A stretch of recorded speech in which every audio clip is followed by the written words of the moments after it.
बेटा हर संडे के बाद मंडे आता है। चलिए, हम लोग कहां तक पढ़ चुके थे बेटा?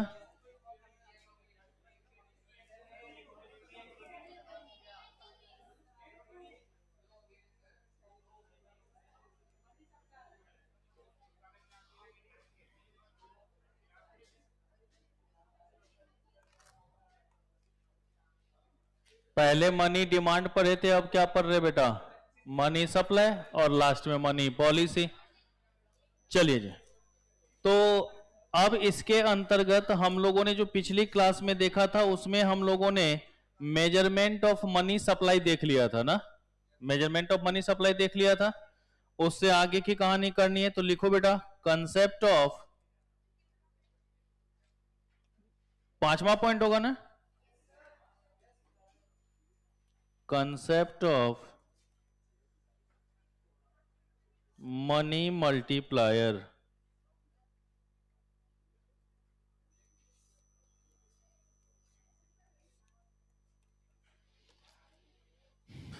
कंसेप्ट ऑफ मनी मल्टीप्लायर लिखिएगा। The money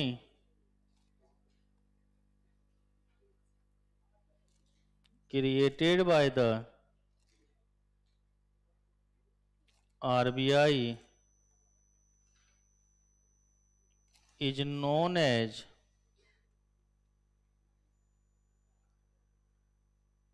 high powered money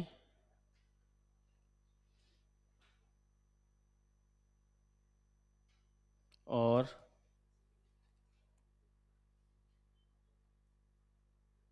monetary base।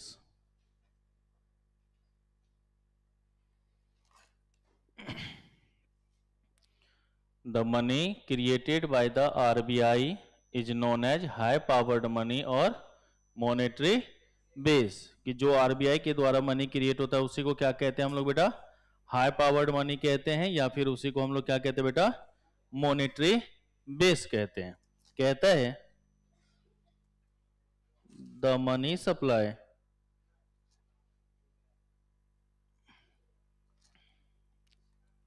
Is defined as, अब जरा एक छोटा सा फंक्शन लिख लीजिएगा, m is equal to C plus D. m is equal to क्या हो गया? सी प्लस डी। m हमारा क्या हो गया बेटा? Money supply. c हमारा क्या होगा? करेंसी हेल्ड बाय पब्लिक, और डी से क्या हो गया बेटा? Demand deposit.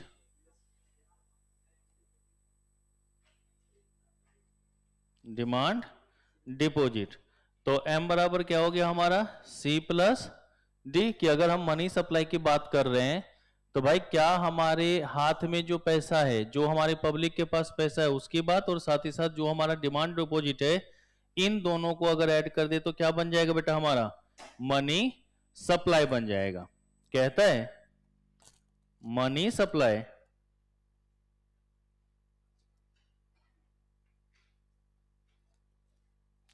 Is affected by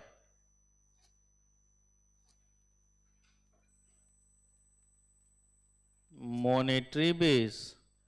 monetary base का ही दूसरा नाम क्या बोला था बेटा? हाई पावर्ड मनी कह दो या मॉनेटरी बेस कह दो, एक ही है। एंड मनी मल्टीप्लायर, कि जो मनी सप्लाई है वो किसके कारण होगा बेटा इफेक्टेड? मॉनेटरी बेस और मनी मल्टीप्लायर। ऊपर वाला लिखना है। और बेटा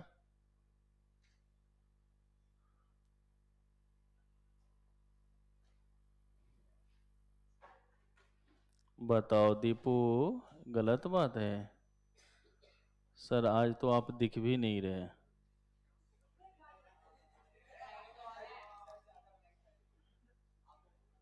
ज्यादा बोलेगा तो ब्राइटनेस बढ़ा दूंगा।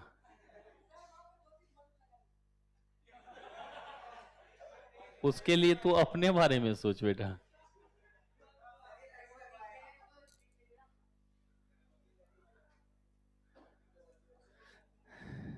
विनीत लिख लिया?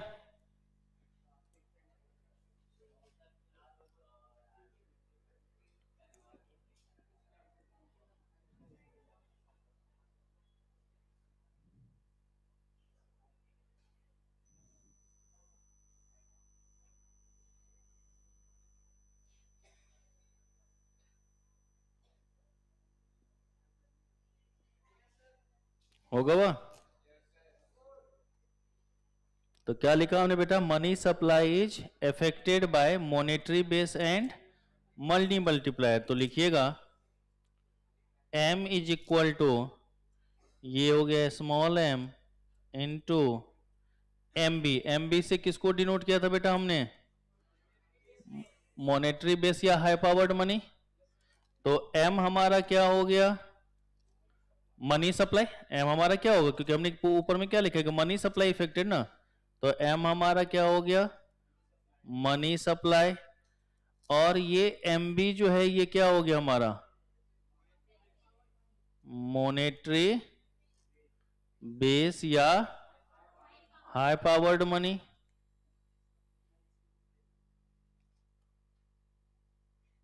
जी मालिक, यही लीगल नोट्स हैं हमारे। ठीक है। और ये जो छोटकू दिख रहा है ना बेटा, ये जो छोटू m, इसी को क्या कहेंगे बेटा हम लोग? Money multiplier. इसी को क्या कहेंगे? Money multiplier. तो बेटा एक वो बताओ, m बराबर हमने लिखा small m into M B. तो अगर m की वैल्यू निकाले तो ये जो है ये अपोजिट साइड जाएगा तो डिवीजन के रूप में आ जाएगा। तो मनी मल्टीप्लाई बराबर क्या हो जाएगा बेटा? मनी सप्लाई डिवाइड में मॉनेटरी बेस नहीं हो जाएगा? हो सकता है? ये नहीं हो सकता है? तो वो भी लिख लीजिएगा ताकि समझना में दिक्कत ना हो। ओह, बात ना करो। m इज इक्वल टू क्या हो जाएगा बेटा? कैपिटल M डिवाइड में एम बी, है कि नहीं? तो क्या हो गया? ये मनी सप्लाई डिवाइड में monetary base. Money supply divide में मॉनेटरी बेस। तो यही हमारा क्या कहलाएगा? Money multiplier. किस नाम से जान जाएगा बेटा ये हमारा? Money multiplier. तो लिखिएगा मनी मल्टीप्लायर के लिए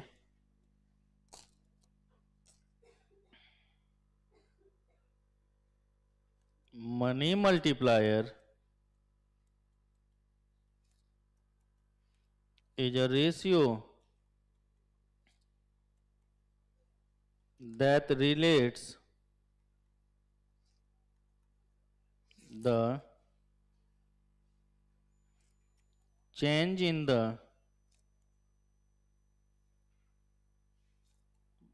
money supply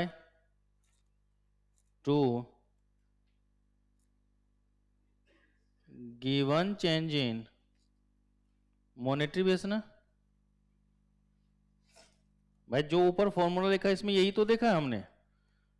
ठीक है, कि ratio of money supply with respect to monetary base, यही तो लिखा हुआ है m बाय एम बी। तो यही हमारा किस नाम से जान जाएगा बेटा? Money multiplier. अब ये जो हमारे पास मनी मल्टीप्लायर है इसके ऊपर भी कुछ ना कुछ प्रभाव पड़ेगा, किसी ना किसी चीज का प्रभाव पड़ेगा।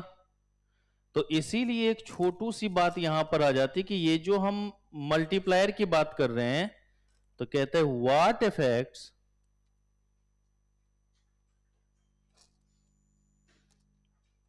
The size of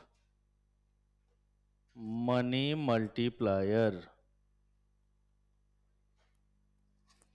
what effect the size of money multiplier. बेटा एक वो होता, अगर मनी सप्लाई और हम मॉनेटरी बेस की बात कर रहे हैं, जितना ज्यादा मनी सप्लाई बढ़ेगा उतना ज्यादा इंपैक्ट आएगा, ये नहीं आएगा? उतनी ज्यादा प्रभाव पड़ेगा। तो लिखिएगा इसमें द मनी मल्टीप्लायर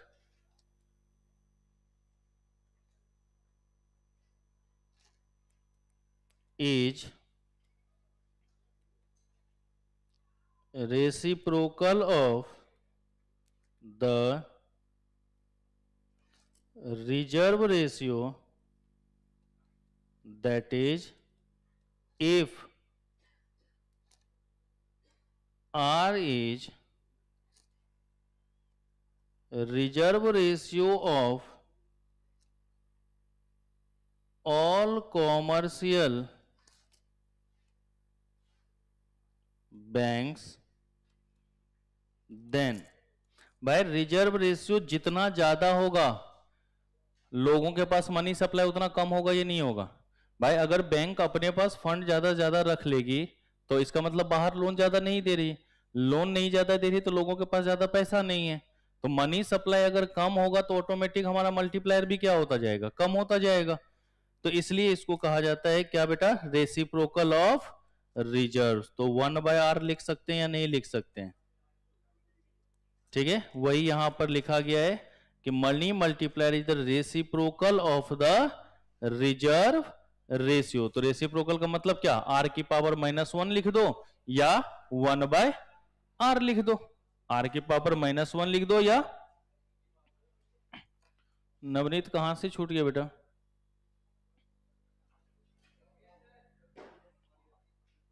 अच्छा ये तू है नवनीत कुमार,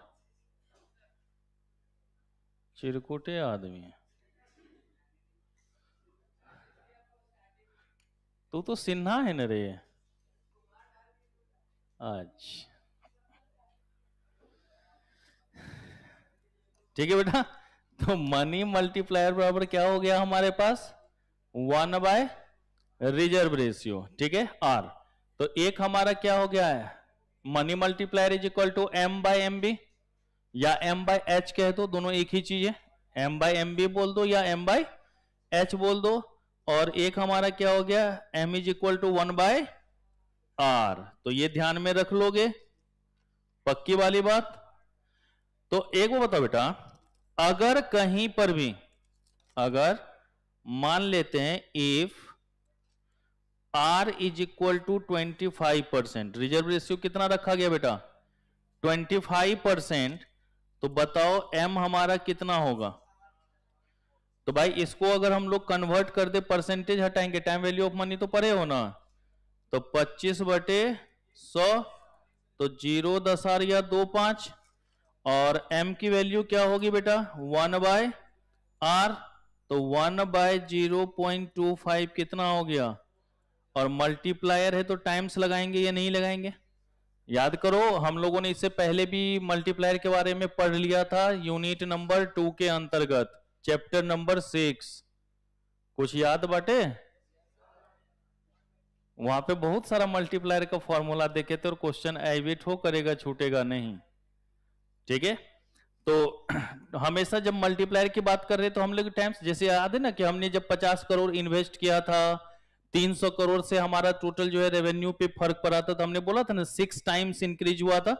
याद आया क्वेश्चन कुछ, कि 50 करोड़ हमने एडिशनल इन्वेस्टमेंट किया था, 300 करोड़ का रेवेन्यू एडिशनल जनरेट हुआ था, हमने बोला था ना कि 6 टाइम्स हमारा क्या हुआ, इंक्रीज हुआ। तो टाइम्स हमेशा मल्टीप्लायर जब भी होता क्या होगा, टाइम्स के रूप में।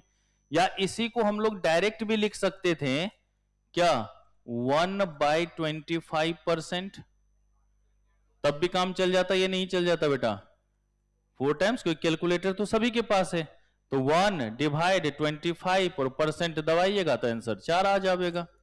तो ये हमारा किसके अंतर्गत आ गया बेटा, मनी मल्टीप्लायर के अंतर्गत। किसके अंतर्गत आ गया, मनी मल्टीप्लायर के अंतर्गत। तो अब इससे हम लोग निकाल सकते हैं, बताइए, अरे बोलो। तो चलो इस पे एक छोटू सा क्वेश्चन लिखते हैं और फिर देखते हैं कि ऊपर वाले फॉर्मूले को सॉल्व करते हो या नहीं करते हो। चलते हैं, कहां चले बताओ बेटा, इतने जानवरों को लेके कहां जाऊंगा मैं, तुम लोगों के चक्कर में तो जानवर वाली स्थिति हमारी हो गई है, नींद में भी कभी कभी चिल्लाना पड़ता है, वे शांत रहे, सबसे ज्यादा तो तू ही बड़ा जानवर है रे। चल देखो बेटा, ओह सुन ले भाई साहब, R बराबर हमने ले लिया 20%, ठीक है, और m बराबर हमने लिख लिया बेटा 200 करोड़। बताइए बेटा मॉनेटरी बेस क्या होगा। बेटा मैं ऐसे अगर लिखता हूं तो ये कैपिटल ही समझना, स्मॉल मत समझ आना। यहां पे थोड़ा देर ये कंफ्यूजन होगा क्योंकि स्मॉल m का काम चल रहा है हमारा।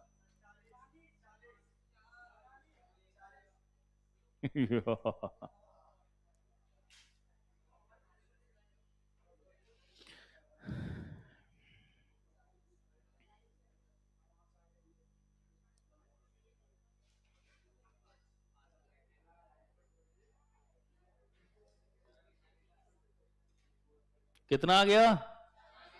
सबका आ रहा है? देखो बेटा सबसे पहले तो इसमें हमें चाहिए क्या क्या। हमने क्या बोला बेटा, m बराबर फॉर्मूला क्या होता है, small m into M B, आए ना। और हमको एम बी निकालना है ना, तो क्या हो जाएगा, M B is equal to m divide में मल्टीप्लायर, m डिवाइड में। चलिए तो M B is equal to m कितना दे रखा है हमारे पास 200 करोड़, और m कितना निकलेगा बेटा 1/20% ना, तो कितना हो गया 200 डिवाइड में 5 बराबर 40 करोड़ ओनली। तो तीन में से कुछ भी निकालने के लिए अब आएगा तो कर लोगे, क्योंकि देखो इस चैप्टर में भी कुछ इलस्ट्रेशंस आपको बनाने हैं, प्रैक्टिकल क्वेश्चंस इसमें भी मिलेंगे आपको, ठीक है। तो उसको भी करके देखना है, जो भी इलस्ट्रेशंस है वो सारे बनाने हैं आपको, तो कर लोगे, पक्की वाली बात, लॉक कर दिया जाए। चलिए ये तो हमारा था कौन सा, मोनी मल्टीप्लायर। बट फील तो यहां भी नहीं आएगा बेटा, लिखो छठा पॉइंट।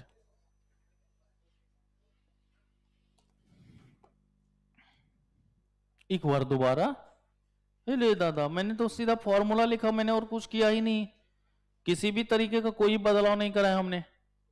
मैंने आर ले लिया कि मान लेते हैं 20%। आर का मतलब क्या हो गया कि जो बैंक अपने पास रिजर्व के रूप में रखता है। भाई आप भी इनका मन करते तो कुछ ना कुछ जेब में बचा के रखते हो ना, याद करते हो ना, प्रिकॉशन मनी के रूप में हमने बताया था कि कुछ ना कुछ सुरक्षा पर्पज से रखते हो, तो बैंक भी तो रखती है ना भाई अपने पास। कोई आ जाए विड्रॉल के लिए, कोई उसी काम के लिए, तो क्या बोलेंगे नहीं है पैसा, ऐसा तो होगा नहीं। तो बैंक भी अपने पास क्या करेगा, कुछ ना कुछ रिजर्व रखेगा। तो मान लेते हैं कि 20% वो क्या कर रहा है बेटा, रिजर्व रख रहा है। 20% क्या कर रहा है, वो रिजर्व रख रहा है। और एम की जो वैल्यू दे रखी है अपने पास, कितनी दे रखी है 200 करोड़। तो जब भी आपको हमने क्या बोला कि मॉनेटरी बेस या हाई पावर्ड अगर मनी निकालना है तो कैसे निकालो, तो भाई फॉर्मूला तो हमने मनी सप्लाई के ऊपर लिखवाया ही था आपसे। तो फॉर्मूला जब हमने आपको मनी सप्लाई के निकाला था तो उसमें क्या लिखा था, M is equal to money multiplier into monetary base. M बराबर क्या हो गया था, money multiplier into monetary base. तो एक वो था, तीन में से अगर दो चीज गिवन है तो तीसरा नहीं निकल जाएगा, ठीक है। तो ये अगर यहां पर हमारा निकालना है तो ये डिवीजन के रूप में नहीं जाएगा, मल्टीप्लायर तो अपोजिट साइड क्या होगा, डिवीजन। और दीपू भाई साहब हमने वही किया है और कुछ भी नहीं किया है, ठीक है भाई साहब। चलिए तो 6th नंबर है मनी मल्टीप्लायर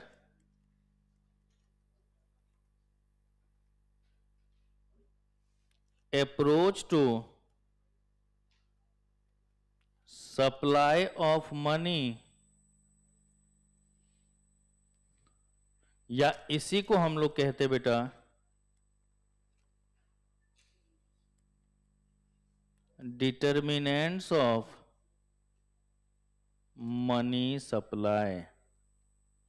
इसी को क्या कहेंगे हम लोग, determinants of money supply. Determinants का मतलब क्या हो जाता है, जिसके कारण कुछ ना कुछ प्रभाव पड़ता है। याद करो डिटर्मिनेंट्स ऑफ डिमांड, याद है ना, मतलब एक तरीके का वैसा फैक्टर जिसके कारण कुछ ना कुछ क्या हो रहा हो, प्रभाव पड़ रहा हो, कुछ ना कुछ हमारा क्या हो रहा हो, इंपैक्ट हो रहा हो, वो किसके अंतर्गत आएगा बेटा, हमारा डिटर्मिनेंट्स के अंतर्गत आएगा। किसके अंतर्गत आएगा, डिटर्मिनेंट्स के अंतर्गत। तो अगर हम यहां पर मल्टीप्लायर की बात करें तो दो तरीके की बातें इसमें पहले आप पढ़ लो। कहते हैं क्या, तो सबसे पहला money supply is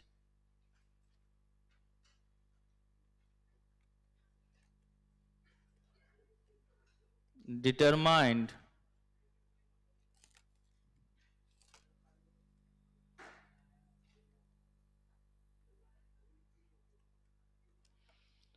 exgeniously, exegenously, exgeniously, रुक जाए दोनों समझा रहे बेटा, by the central bank, by the central bank। बेटा x का मतलब क्या होता है? बाहरी।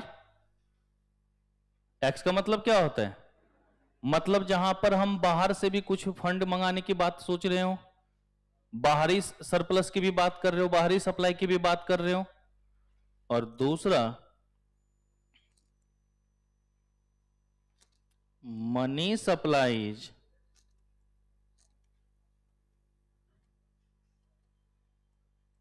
determined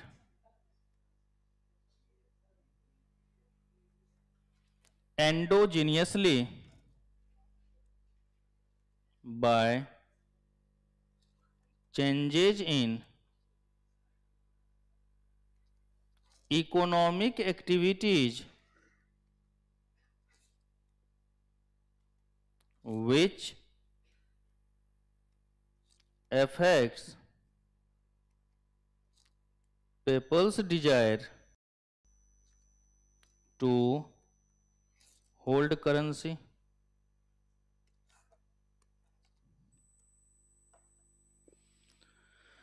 तो ये हमारा यहां पर क्या आ गया बेटा? External origin. यहां पर क्या हो जाएगा? External origin. और यहां पर क्या हो जाएगा हमारा? Internal origin.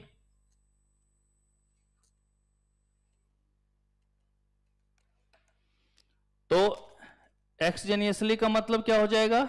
एक्सटर्नल ओरिजिन, जहां पर बाहरी सोर्स के माध्यम से हम लोग क्या कर रहे हैं? मनी सप्लाई को देख रहे हैं। और दूसरे में क्या हो रहा है बेटा? जहां पर हम अंदरूनी अपने इकोनॉमी के अंतर्गत ही बदलाव के साथ जो है हम लोग मनी सप्लाई को देख पा रहे हैं। ठीक है? तो अगर मनी मल्टीप्लायर की बात कर रहे हैं या हम डिटर्मिनेंट्स की बात कर रहे हैं, तो दो तरीके का इंपैक्ट होगा। एक बाहरी सोर्स के कारण और एक अपना क्या होगा बेटा? इंटरनल सोर्स के कारण। दो ही तो हो सकते हैं, या तो बाहरी ओरिजिन से अगर हम लोग सोर्स की बात कर रहे हैं तो उसके बेसिस पर, या तो फिर हमारा इंटरनल बेसिस पर। तो ये चीजें हमारी हो सकती है। तो इसीलिए यहां पर क्या लिखा बेटा कि money supply determined exogenously by the central bank. किसके द्वारा किया गया बेटा? Central bank.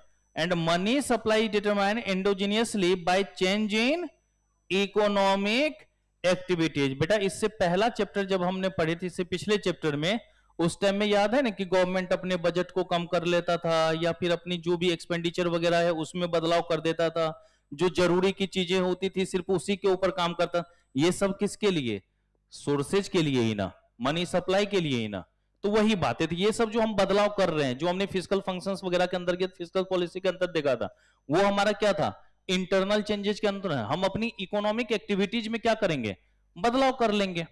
ठीक है? तो दो तरीके की बात है, एक हमारा एक्सटर्नल ओरिजिन के माध्यम से और एक हमारा क्या हो गया?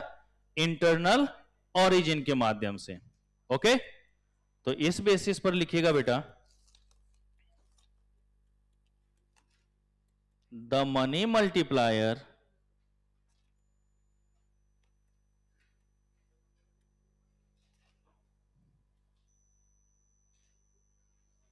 approach to money supply was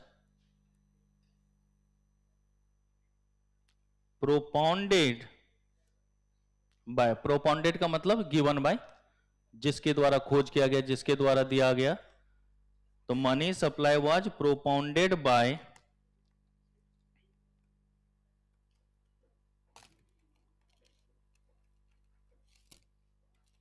Milton Friedman and Anna Schwartz. SCHWARTZ। Friedman का नाम पहले भी सुना हुआ होगा, ठीक है। तो ये जो मनी मल्टीप्लायर अप्रोच है ये किसके द्वारा दिया गया है बेटा? मिल्टन फ्राइडमैन और एना स्वार्ट्ज के द्वारा, ठीक है। कब? तो 1963 में। कब बेटा?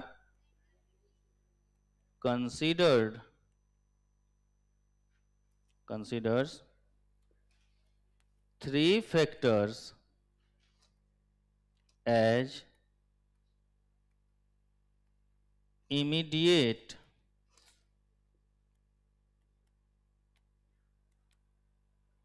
determinants of money supply. कि ये जो मिल्टन फ्राइडमैन है और एना स्वार्ट्ज है, इन्होंने कहा कि देखो अगर इस बेसिस पर हम बात करें, एक तो हमने सोर्सेज के माध्यम से देख लिया कि 2 तरीके का इंपैक्ट, लेकिन इन दोनों के अनुसार चले तो कितने तरीके के डिटरमिनेंट्स हमारे जो है मनी मल्टीप्लायर को इंपैक्ट करेगा? 3 तरीके का। कौन? ठीक है, पहला मॉनेटरी बेस। पहला क्या होगा बेटा हमारा? Monetary base. सेकंड, इसमें 3 लाइन छोड़ देना, थोड़ा सा एक फॉर्मूला लिख लेंगे। सेकंड नंबर पे लिखिएगा ratio of reserve to deposits, और तीसरा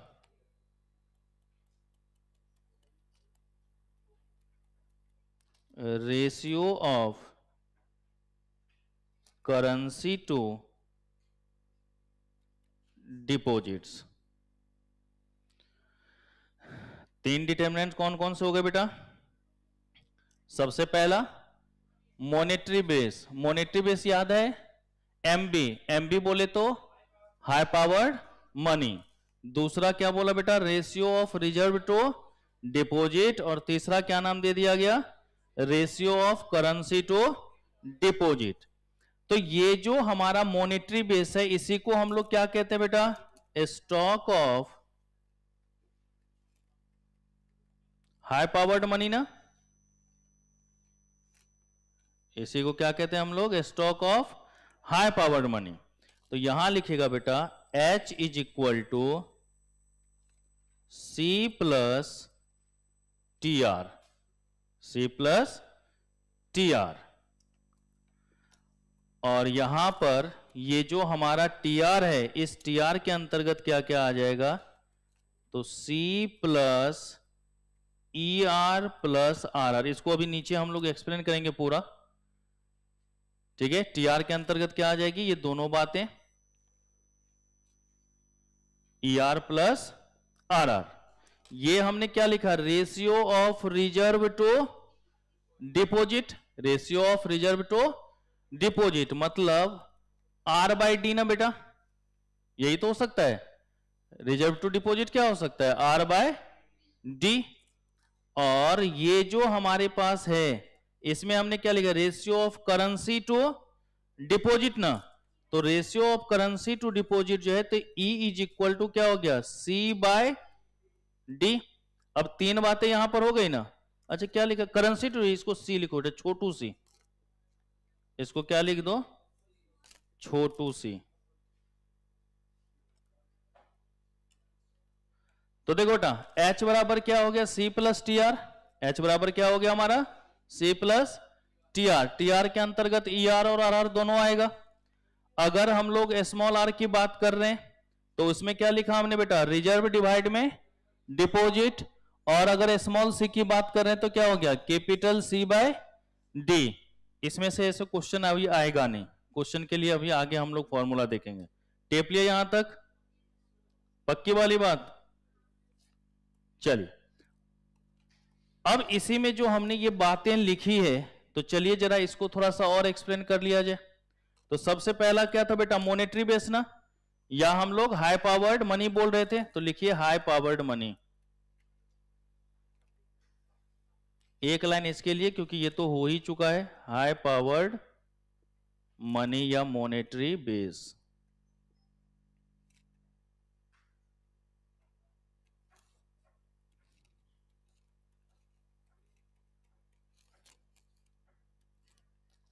कहता है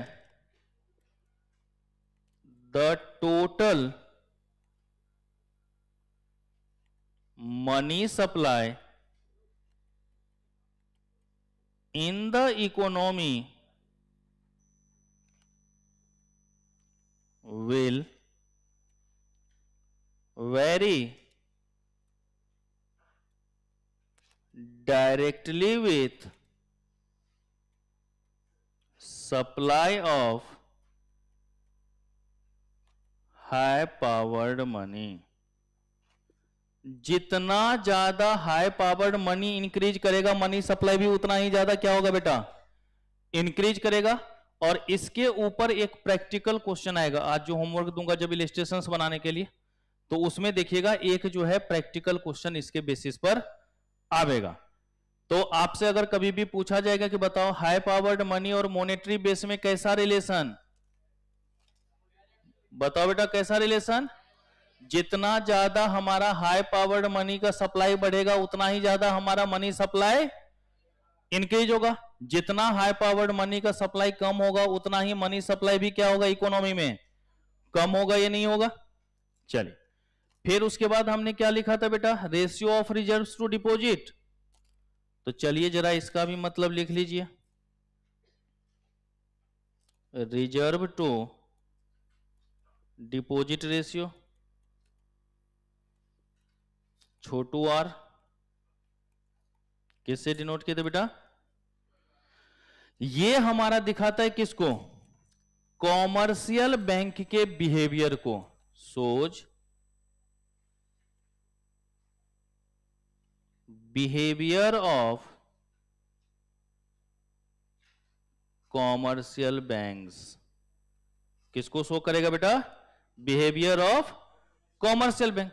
कि भाई एक बताओ, जितना आपके पास डिपो, मान लो तुम्हारे पास 100 रुपए जमा हुए, तो 100 रुपए जमा हुए तो तुम उसमें से कितना रिजर्व रखना चाहते हो, यही बात होता है ना। अगर तुमने 20% बोला तो इसका मतलब 100 में से 20 रुपए तुम रिजर्व रखोगे, तो लोन देने के लिए तुम्हारे पास उपलब्ध कितना रह गया, 80। अगर तुम नहीं बोलेगा नहीं हम तो 40% रिजर्व रखेंगे, तो लोन देने के लिए कितना बचेगा, 60। तो ये किसके बेसिस पर डिपेंड कर रहा है, रिजर्व और डिपॉजिट के बेसिस पर ही इंपैक्ट कर रहा है। तो इसलिए वहां पर हमने क्या लिखा था बेटा, तो किसका बिहेवियर शो कर रहा है, ये कॉमर्शियल बैंक का, कि भाई आपके पास डिपॉजिट क्या है और आप उसमें से रिजर्व कितना रखना चाहते हो। तो इसलिए छोटू आर बराबर क्या लिखा था बेटा हम लोगों ने, आर बाय डी। क्या लिखा था, आर बाय डी। कि अगर डिपॉजिट कहीं पर, अगर कहीं पर हमारा डिपॉजिट कितना है बेटा, 100 करोड़ मान लेते हैं हम, डिपॉजिट कितना है हमारे पास, 100 करोड़ है, ठीक है।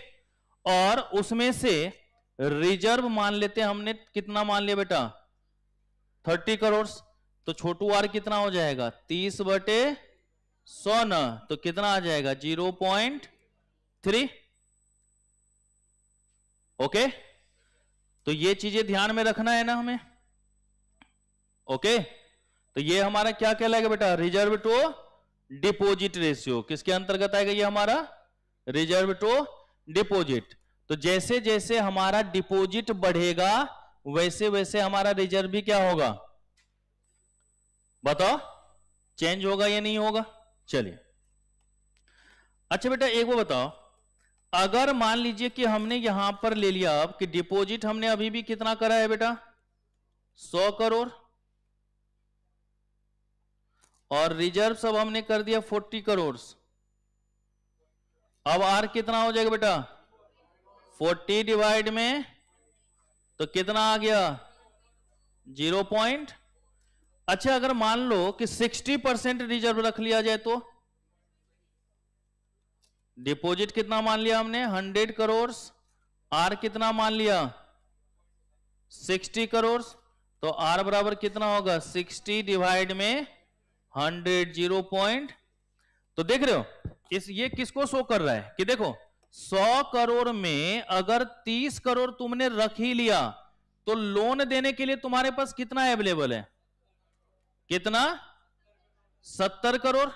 चलिए अगर तुम्हारे पास 100 करोड़ है, उसमें से रिजर्व तुमने कितना ले लिया, तो अब लोन तुम कितना तक दे सकते हो बेटा, 60 करोड़ तक। अगर 100 में से 60 करोड़ तुमने क्या कर लिया, रिजर्व कर लिया, तो लोन देने के लिए कितना हो जाएगा बेटा, बताओ। तो ये समझ जाओ नहीं, क्योंकि ये यही दिखाता है कि जितना तुमने रिजर्व करे, रिजर्व का मतलब हो गया कि जो कॉमर्शियल बैंक अपने पास रख लेता है, जो अमाउंट कॉमर्शियल बैंक क्या करता है, अपने पास रख सकता है। अपने पास क्यों रखेगा, कि भाई आगे चल के इसका हमें काम हो सकता है, इन केस ऑफ इमरजेंसी जरूरत पड़ सकती है, और इसलिए आगे चल के तो फिर नेक्स्ट जो टॉपिक पढ़ेंगे उसमें रेपो रेट वगैरह भी पढ़ेंगे कि बैंक जो है आरबीआई के पास भी रखता है, कभी कभी जो है आरबीआई मांग लेता है, तो इन सारी कभी कभी जो हमें इमीडिएट चेंज की बात करनी होती है, तो वो सारी चीजें देखनी पड़ती है ना। तो इसके लिए क्या होगा, अपने पास भी फंड रखना होगा ना। कभी ऐसा हो सकता है कि अपना जेब खाली करके सारा रख दो, नहीं हो सकता। तो इसके लिए कुछ ना कुछ वो क्या करेगा, रिजर्व रखेगा, तो जो बैलेंस बचेगा उसी में से ये काम होगा या नहीं होगा हमारा। तो अब देख रहे हैं गौर से, पहले हमारा रिजर्व कितना था, तो लोन कितना दे पा रहे थे। अब अगर रिजर्व हो गया 40, तो लोन कितना दे पा रहे हैं। अब अगर रिजर्व हमारा 60 है, तो लोन कितना दे पा रहे हैं। तो मतलब जितना ज्यादा हम रिजर्व्स को बढ़ाएंगे, मतलब जितना ज्यादा हमारा स्मॉल आर चेंज होगा, देख लो ना, पहले कितना था 0.3, फिर कितना हो गया 0.4, फिर कितना हो गया। तो जितना ज्यादा हमारा स्मॉल आर बढ़ेगा, उतना ही मनी सप्लाई क्या होता जाएगा, एंड वाइस वर्सा। तो जितना ज्यादा हमारा स्मॉल आर बढ़ेगा, उतना ही मॉनेटरी मनी सप्लाई क्या होगा, कम होगा, एंड वाइस वर्सा। दोनों में कौन सा रिलेशन, कौन सा relation.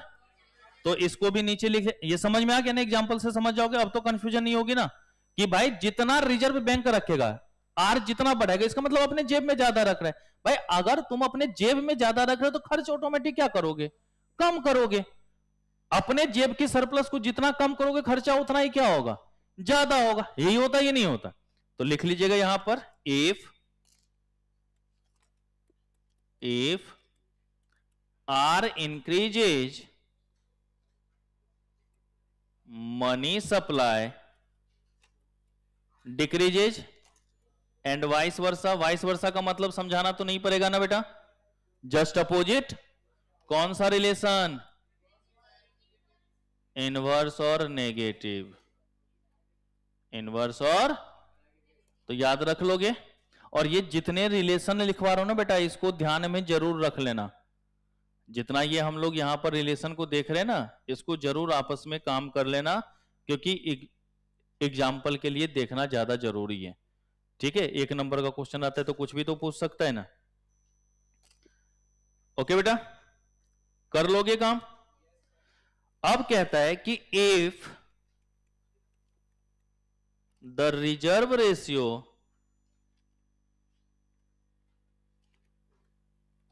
False, there will be greater expansion of deposits and money supply will increase। जो ऊपर हमने पहले इंक्रीज वाला लिखवा दिया था, वाइस वर्सा का मतलब क्या हो गया, कि अगर कहीं पर रिजर्व रेशियो हमारा क्या होगा, कम होगा। क्योंकि अभी तो हमने ऊपर में रिजर्व रेशियो बढ़ाया था ना लगातार, पहले 30 था, फिर 40 था, फिर हमने क्या कर दिया, 60 कर दिया। तो वाइस एंड वर्सा का मतलब क्या होगा, कि अगर कहीं पर हम रिजर्व रेशियो को क्या करेंगे, कम करेंगे, तो हमारा क्या होगा बेटा, ज्यादा से ज्यादा अब एक्सपेंशन ऑफ डिपॉजिट्स होगा ना, मतलब लोन देने की उपलब्धता हमारे पास क्या हो जाएगी, बढ़ जाएगी। तो मार्केट में मनी सप्लाई हमारा क्या हो जाएगा, बढ़ जाएगा। ओके, होगा या नहीं होगा।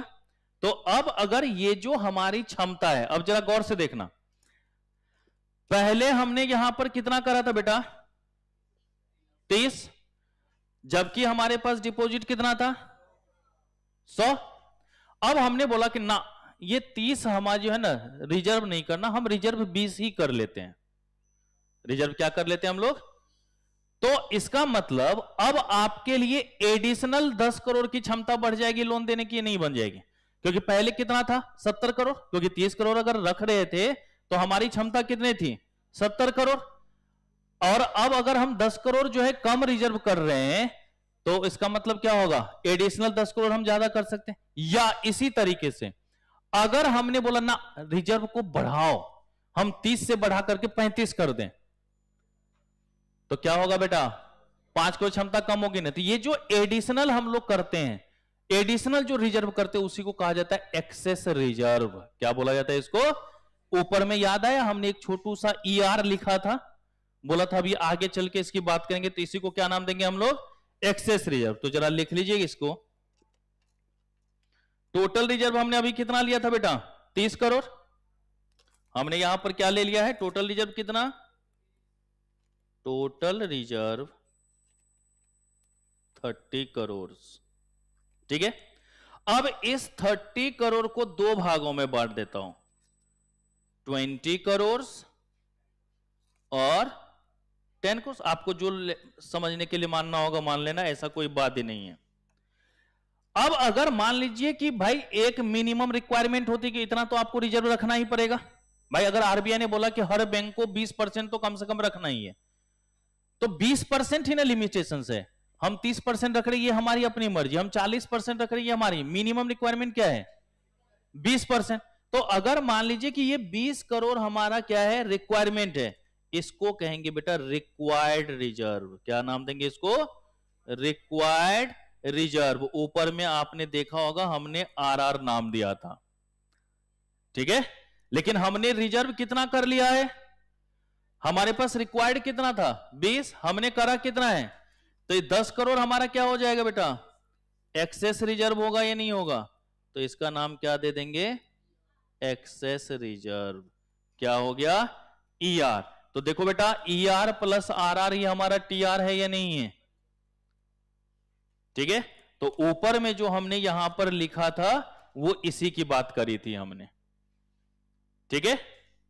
कर लोगे काम, बताओ क्या हुआ। तो बेटा समझाऊं ना, अब बोल दे कि नहीं समझाना है तो फिर खाली लिखते रहे, हमें कौन सा काम है। और बाद में बोलोगे पता नहीं क्या क्या चीजें आ रही हैं। हो गया बचवा मालिक। और LS उर्फ NK, नवनीत कुमार उर्फ लक्ष्य सिन्हा, यही हो गया या अभी रुके सर? ओके, नाम लक्ष्य रखा है और लक्ष्य कुछ है ही नहीं। अच्छा लकी है ना, हाँ सबसे ज्यादा अनलकी है।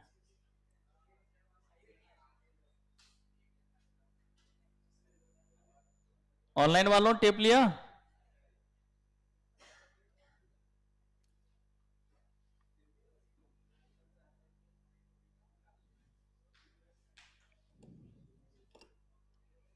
हो गया बच्चों? अरे बोलो। अब जरा एक नोट करके लिख लीजिएगा, थोड़ा सा 4 लाइन लिखवाएंगे और एक छोटू सा उसके बीच में फॉर्मूला लिखवाएंगे। उस फॉर्मूले का काम होगा सबसे लास्ट में जब इलिस्ट्रेशंस बनाएंगे तब, ठीक है। तो लिखिएगा note,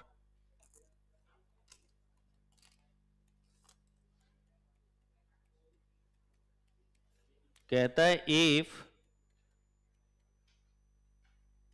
interest rate increases, it means that the opportunity cost of holding excess reserve rises because the banks have to sacrifice possible higher earnings and hence the desired ratio of excess reserve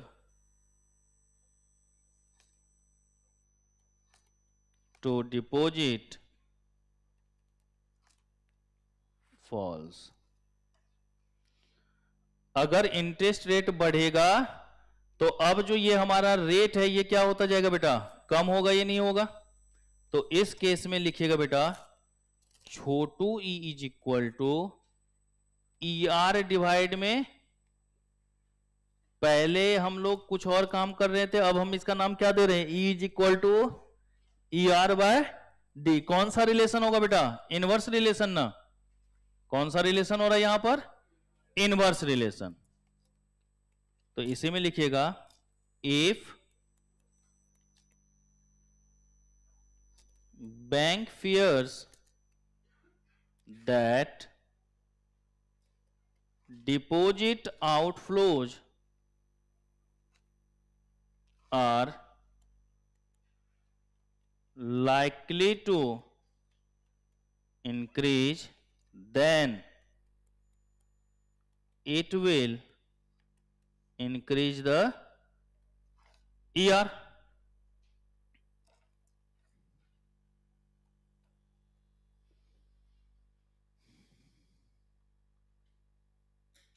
भाई एक बताओ, अगर सारे लोग पैसे ही निकालने लग जाए बैंक से, हद से ज्यादा जो है विड्रॉल करना शुरू कर दे, सबके पास पैसा ही हो जाए, वो भी इकोनॉमी के लिए क्या है बेटा, खतरा है या नहीं है? तो उस केस में फिर बैंक क्या करेगा, होल्डिंग्स पे ज्यादा पकड़ बनाएगा ही नहीं बनाएगा? आप देखते हो ना कि भाई जब भी लोग ज्यादा पैसे वगैरह लेने लग जाते हैं तो इंटरेस्ट का रेट क्या कर दिया जाता है, बढ़ा नहीं दिया जाता है. ठीक है, तो ये चीजें आपको ध्यान में. तो कौन सा रिलेशन बेटा, इनवर्स रिलेशन. ओके, चलिए. तो हमने अभी पहले क्या देख लिया था यहां पर, रुक जा, हाई पावर्ड मनी भी देख लिया, रिजर्व टू डिपॉजिट रेशियो भी देख लिया. अब क्या है बेटा, रेशियो ऑफ करेंसी टू, तो मतलब करेंसी डिपॉजिट रेशियो की बात कर सकते हैं हम लोग. टेप लो पहले इसको,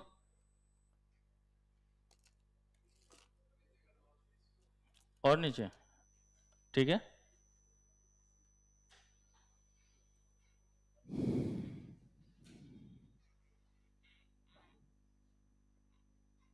डिपॉजिट वाले के पास ले जाओ.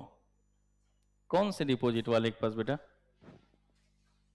कौन सा लाइन बता दे, वहां पे जाएंगे अभी.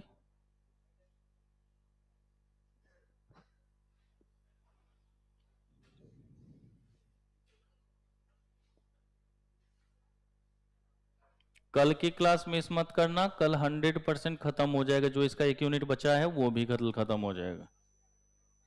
ठीक है, उसके बाद एक क्लास में unit number 4 of international trade और एक क्लास में unit number 5 of international trade. तो इससे क्या होगा कि जो पुराने वाले बच्चे हैं वो निकल लेंगे. ठीक है, अरे रुक तो सही रे, तुम्हारा नहीं हुआ यहां, तो सब डिमांड सप्लाई बहुत पढ़ लिया था, तुम्हारे बाद वाले बच्चों ने भी डिमांड सप्लाई पढ़ लिया है, और तुमसे पहले वाले बच्चों ने भी डिमांड सप्लाई पढ़ लिया है. ठीक है, तो पुराने वाले बच्चे अपना फ्री हो जाओगे तो आराम से घर पे एंजॉय करें. फिर उसके बाद जो है 4 क्लासेज लगेंगे, तो उसमें यूनिट 1, यूनिट 2 और यूनिट 3 भी हम लोग इंटरनेशनल ट्रेड का खत्म कर देंगे. उसके बाद मैं अपना पूरा समय दे दूंगा लॉ वाली मैम को. ठीक है, कि वो आराम से अपना पढ़ाते रहे और मैं आराम से डेली बेसिस पर अपना यूट्यूब पे समय बिताऊंगा. करवाएंगे, पूरा करवाएंगे उस पे यार, लाइव करवाएंगे. ऐसा थोड़ी ना बोल रहा हूँ कि रिकॉर्डेड देना होता तो फिर मैं आज ही जाकर के सारा अपलोड कर देता हूं वीडियो, मेरे पास सारे अवेलेबल है. ठीक है ना, ओके. उससे तुम्हारा समय नहीं बर्बाद होगा, लॉ का भी कोर्स अपना सही समय पे हो जाएगा और हमारा भी चलता रहेगा. टेस्ट तो चलता रहेगा बेटा. अरे भाई शेड्यूल भेज दूंगा, बर्दाश्त कर लेना. कुछ भाई साहब लोग हमारे हैं कि सर अभी तक भेजा नहीं आपने शेड्यूल. मैंने क्या बोला था, जब मैं भेजूंगा तो उसके बाद टाइम रहेगा आपके पास पढ़ने का, टेंशन काहे ले रहे हैं. अभी चैप्टर नंबर 1 की तब तक तैयारी करो ना तुम लोग. चलो हो गया यहां तक. वो लाइव ही होगा, YouTube लाइव ही होगा। टाइम चेंज कर दूंगा, थोड़ा सा लेट करूंगा ताकि आराम से आप लोग घर वर पहुंच के नाश्ता वास्ता करके तब लाइव क्लास हो। इसलिए डिले कराए नहीं, हम दोनों का अंडरस्टैंडिंग होगा, एक आदमी का खत्म होगा उसके बाद दूसरे का शुरू होगा, ठीक है। चलिए जी, नहीं नहीं बेटा अभी नहीं, मैं बता दूंगा आपको, मैसेज कर दूंगा, लिख ले यहां तक। चलिए अब क्या था बेटा वहां पर, करेंसी और डिपॉजिट का रेशियो ना, तो चलिए लिख लीजिए बेटा, करेंसी डिपॉजिट रेशियो, यही नाम दिया था ना। किस सी से शो करते हैं इसको, स्मॉल सी से, ये बात ध्यान रखना। जब मैं करेंसी वाला काम करूंगा ना तो सी में इतनू बड़का लिख दूंगा तो समझ जाना कैपिटल है, और अगर हम छोटकू सा लिखें तो समझ जाना कि स्मॉल में लिखा है, ठीक है। तो करेंसी डिपॉजिट रेशियो को किस चीज से डिनोट करेंगे बेटा। अब देखो बेटा, अब यहां पर अगर रिजर्व वाला था तो बैंक की हरकतें देख रहे थे, बैंक के बिहेवियर को नोट कर रहे थे, लेकिन अब करेंसी डिपॉजिट वाला देख रहे तो किसका हरकत देखेंगे, पब्लिक का देखेंगे या नहीं देखेंगे। तो यहां पर लिख लीजिएगा, मेन जो हम बातें करेंगे किसकी, बिहेवियर ऑफ पब्लिक। किसकी बात करेंगे बेटा, बिहेवियर ऑफ पब्लिक की बात करेंगे, ओके। अब मान लीजिए यहां पर जो है 3 लोग हैं, एक्स वाई और जेड। कौन कौन है, एक्स वाई और जेड। अब जो है इसके पास जो हम टोटल वैल्यू देख रहे हैं, गौर से देखिए बेटा, अगर इसके पास हम लोग टोटल वैल्यू देख रहे हैं तो कितना, 100 रुपया, इसके पास भी कितना 100 रुपया, और इसके पास भी कितना 100 रुपया। अब देखो ये टोटल करेंसी है आपके पास, लेकिन जब हम लोग बात करेंगे तो बात किसके बेसिस पर होगा बेटा, कि क्या हमारे पास डिपॉजिट है और क्या हमारे पास सेविंग्स वगैरह है, उसके बेसिस पे देखेंगे। तो देखो बेटा, ये जो 100 रुपए है हमारे पास, ये जो हमारे पास क्या है 100 रुपए है, इसको हमने 2 भागों में बांट दिया, इसी तरीके से इसको भी 2 भागों में बांट दिया, और इसको भी क्या करा हमने 2 भागों में क्या कर दिया, बांट दिया। इसको हमने बांट दिया बेटा 20 और 80 के रेशियो में, इसको हमने बांट दिया 25 और 75 के रेशियो में, और इसको हमने किस में बांट दिया बेटा, मान लेते हैं 40 और 60 के रेशियो में। अपने मन से मानना है तो कुछ भी मान लो। ओह सुन ले, एक्स ने क्या बोला 100 रुपए था, 100 में हमने किस किस रेशियो में बांट दिया, 20 और 80।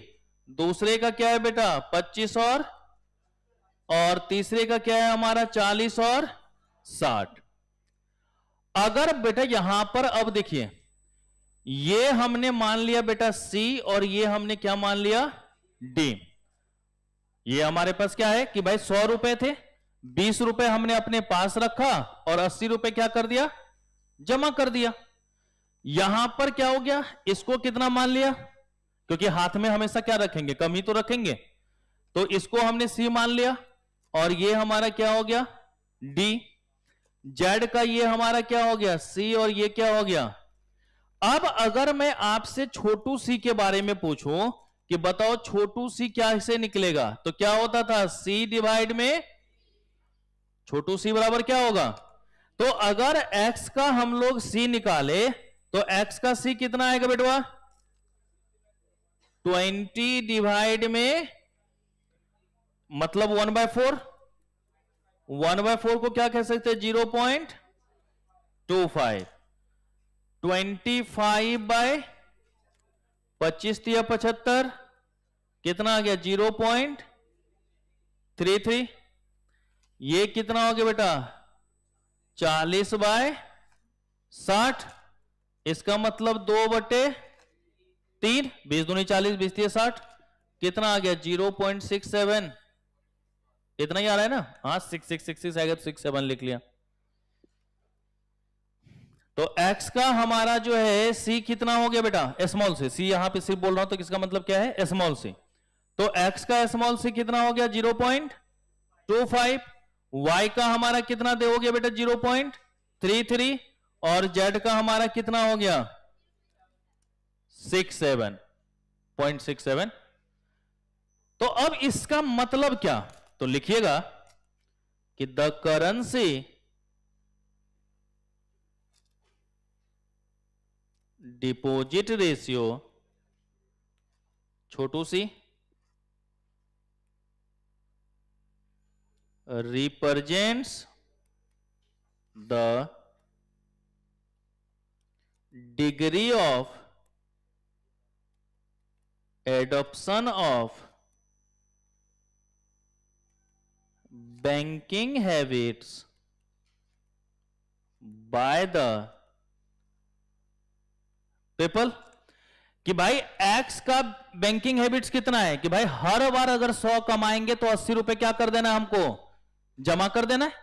अगर हम 100 रुपए करवा रहे हैं, ठीक है, अगर 100 रुपए कमा रहे हैं तो हम 80 रुपए क्या करेंगे, जमा कर देंगे। ये इसका बैंकिंग हैबिट है।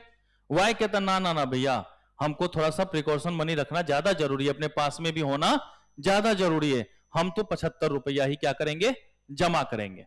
जेड का क्या है बैंकिंग हैबिट्स बेटा, कि भाई नहीं हम 40 रुपए पास में रखेंगे और जमा कितना करेंगे। तो ये लोगों की जो बिहेवियर है उसको इंगित करता ये नहीं करता, उसको दर्शाता ये नहीं दर्शाता, कि भाई अगर आपकी जो भी टोटल वैल्यू है उसमें क्या आप अपने हाथ में रखना चाहते हैं, क्या आपके पास होल्डिंग मनी है, और कितना आप क्या कर रहे हो, बैंकों के साथ डिपॉजिट की बात कर रहे हो, कितना डिपॉजिट कर रहे हो उसको दिखाते हैं हम लोग। कहता है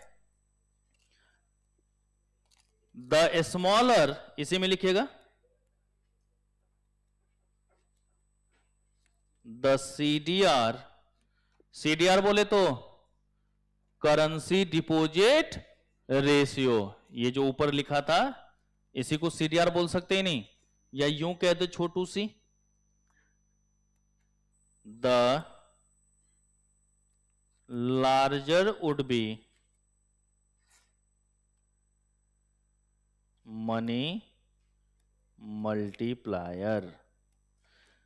ठीक है बेटा, कौन सा रिलेशन, इनवर्स रिलेशन, कि जितना ही हमारा सीडीआर कम होगा उतना ही मल्टीप्लायर क्या होगा, ज्यादा होगा। ओके, जितना हमारा क्या होगा, सीडीआर कम होगा उतना ही ज्यादा हमारा क्या होगा बेटा। तो अगर एक्स वाई जेड में देखे तो किसका मल्टीप्लायर ज्यादा होगा, एक्स का ना, क्योंकि एक्स का सीडीआर कितना है बेटा 0.25, जबकि जेड का सीडीआर कितना है, क्योंकि वो अपने जेब में ज्यादा से ज्यादा रखना चाहता है ना, तो मल्टीप्लायर उतना ही कम होगा, ये नहीं होगा। ओके, कर लोगे, बट फेल यहां भी नहीं आएगा।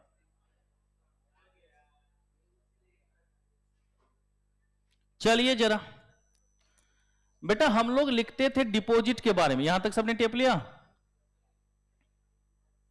होगा बारे,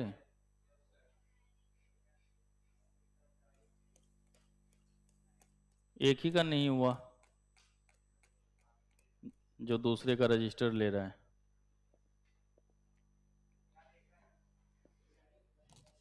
लिखिएगा बेटा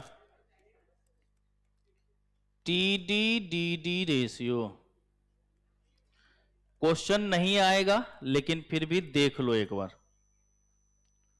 TD/DD रेशियो, TD का मतलब हो गया बेटा टाइम डिपॉजिट, और DD का मतलब डिमांड डिपॉजिट। TD/DD रेशियो, जी सर। अरे बुरबो खाली TD और DD लिखा था, यो लिखने के लिए नीचे।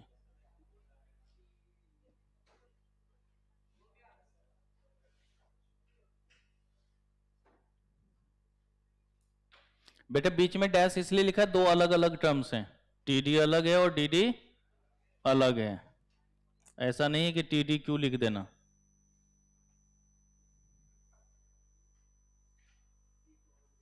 नहीं, हम लोगों की फिजिक्स के टीचर एक थे ना, उसका नाम था KQ। तो सुना होगा सहरसा में, नहीं सुना है?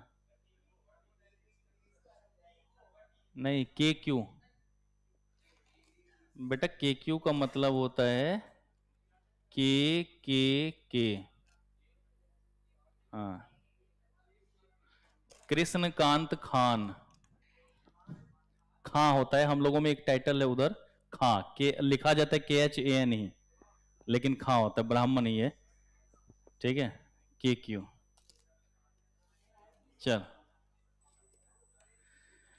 चलिए जरा बेटा, अब देख लेते यहां पर TD और DD का रेशियो। चलिए, जैसे हमने अभी XYZ माना था ना, यहां पर भी मान लेते, ये हमने ले लिया X, ये हो गया Y और ये हो गया Z। सबका कितना 100-100 रुपए माना था ना बेटा? 100 रुपए, 100 रुपए और 100 रुपए, ठीक है। अब देखिए बेटा, इसने क्या करा, बोला कि एक काम करता हूं, आराम से 10 साल के लिए ना या 5 साल के लिए ना पैसा जमा करके कुछ रख लेता हूं। फिक्स डिपॉजिट उसको कह सकते हैं नहीं? तो टाइम डिपॉजिट का मतलब यही होता है, फिक्स डिपॉजिट एक स्पेसिफिक टाइम पीरियड के लिए। क्या हो गया बेटा? तो अगर मान लीजिए कि यहां पर हम लोग देखें तो क्या लिखें, तो हमने इसको क्या करा, 2 भागों में बांट दिया। क्या कर लिया हमने बेटा? 2 भाग। उसी तरीके से इसका भी 2 भागों में बांट दो, और इसका भी क्या करें हम लोग,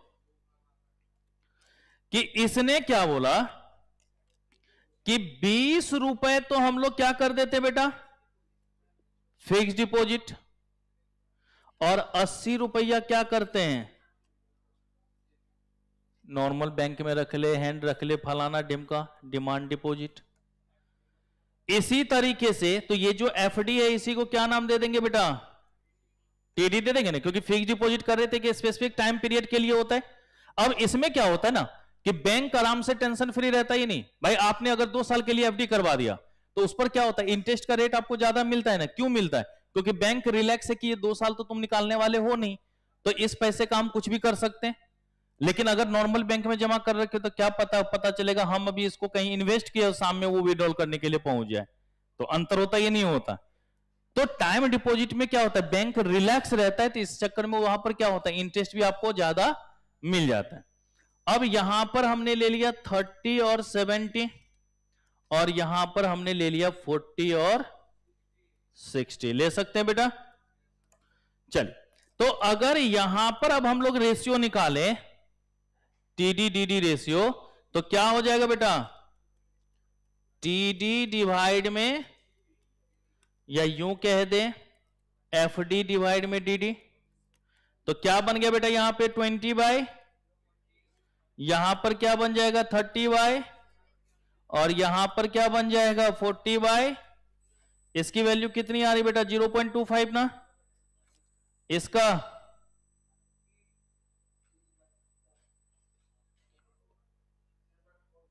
42 समथिंग आ रहा होगा ना, 428 या कुछ इस तरीके से आ रहा है।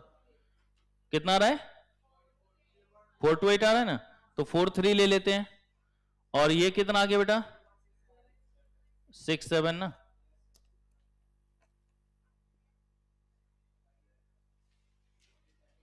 तो TD DD रेशियो समझ गए कि कितना आपने टाइम डिपॉजिट किया है और कितना आपका डिमांड डिपॉजिट है, उसका जो रेशियो होगा वही हमारा क्या कहलाएगा बेटा, TD DD रेशियो के नाम से जाना जाएगा। किसके नाम से जाना जाएगा, वो हमारा TD DD के नाम से जाना जाएगा। तो चलो 2 लाइन लिख लेते हैं इसके बेसिस में भी, क्योंकि रिलेशन तो देखना ही है ना कि कैसा रिलेशन होगा।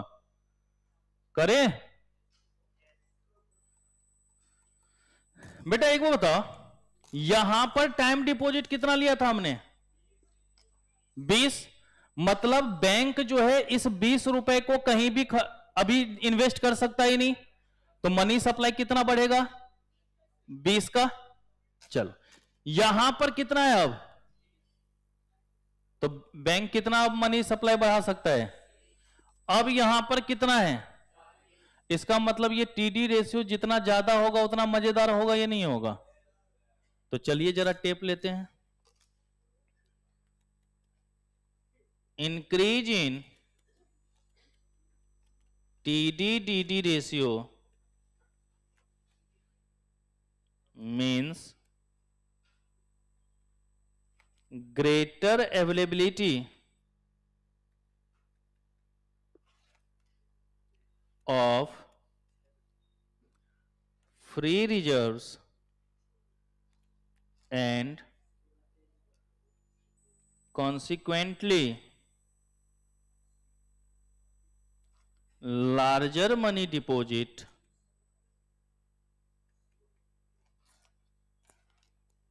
and monetary expansion.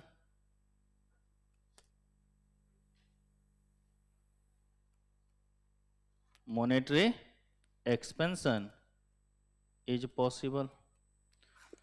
तो जितना ज्यादा हमारा टीडी रेशियो बढ़ेगा, टीडी डीडी रेशियो बढ़ेगा, उतना ही ज्यादा हमारा मॉनेटरी एक्सपेंशन हो रहा है या नहीं हो रहा बेटा? तो कैसा रिलेशन? पॉजिटिव और डायरेक्ट रिलेशन ना? कौन सा रिलेशन? पॉजिटिव और डायरेक्ट रिलेशन। किसने बोला? बेटा सुबह 9 बजे पढ़ाते थे तो 2 घंटा फुल यूटिलाइजेशन होता था ना। झेलो अभी, झेलो। सॉरी, कृपया शांति बरकरार रखें और काम करते रहें। तो जितना ज्यादा हमारा टीडी, बेटा 1.5 पेज तो मुश्किल से लिखा होगा।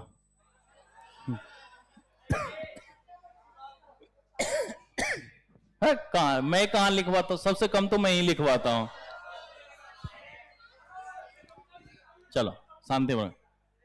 मैं कभी ज्यादा लिखवाता ही नहीं, इसलिए आराम से लिखते रहो, ठीक है? नहीं नहीं, ऐसा नहीं है, बदनाम मत करो। अगर ईमानदारी से देखो तो सबसे कम पेज अगर लगा होगा तो मेरे में ही लगा होगा। मैं आप लोगों का खर्च कभी बढ़ाना नहीं चाहता ना, ठीक है?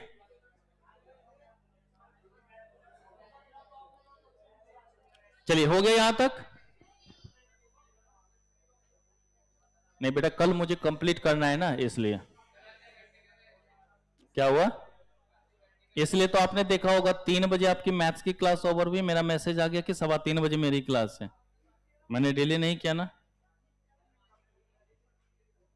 सॉरी, 2 मिनट गलती से पहले आ गया था। और कुछ? चलो कर लिया यहां तक? चलो इससे आगे कल कर लेंगे, ठीक है? लेकिन कल जो है 5:15 तक आप लोगों को रुकना पड़ेगा, क्योंकि एक वो बताओ, अगली क्लास के लिए थोड़ा सा छोड़ के क्या फायदा? क्योंकि लास्ट टॉपिक जो है ना उसमें बहुत सारी चीजें हम लोग यहां सब पे पढ़ चुके होंगे, तो एक ओवरव्यू बताना होगा। अरे नहीं तो कल भी तो वही होगा, तब भी जाएगा उतना टाइम तक। चलो ठीक है, मिलते हैं कल 3:15 बजे।